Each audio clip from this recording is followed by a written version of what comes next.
നമസ്കാരം. ഇന്ന് നിങ്ങളെ പരിചയപ്പെടുത്തുന്നത് ഗണിതശാസ്ത്രത്തിൻ്റെ ചരിത്രമാണ്.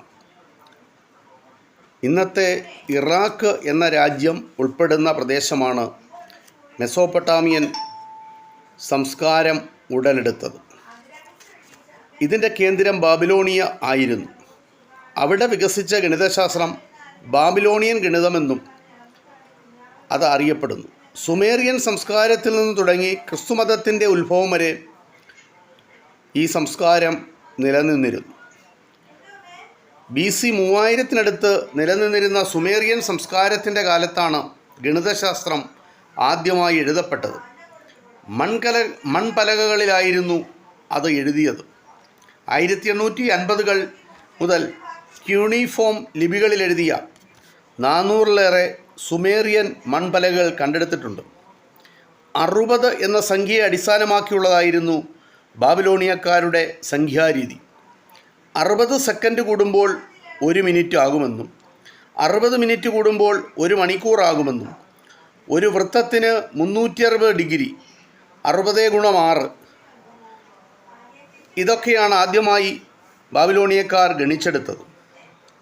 ദശാംശ രീതിയിൽ ഇടതുവശത്തെ അക്കത്തിന് കൂടുതൽ മൂല്യം നൽകുന്ന രീതിയും അവലംബിച്ചത് ബാബിലോണിയക്കാരാണ്.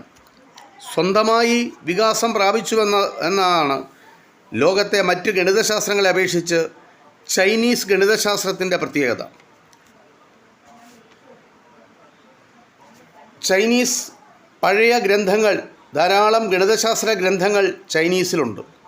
അതിലൊരു ഗ്രന്ഥത്തിൻ്റെ പേരാണ് ചു പി സ്വാൻ ചിങ്. BC 300-നടുത്താണ് ഇത് രചിച്ചതെന്ന് കരുതപ്പെടുന്നു.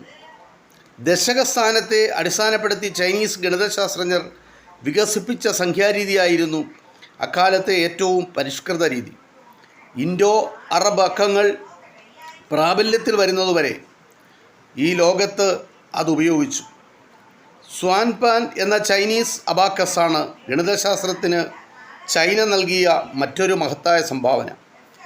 AD 190-ലാണ് അതിനെക്കുറിച്ചുള്ള ആദ്യ പരാമർശം ഉണ്ടായത്.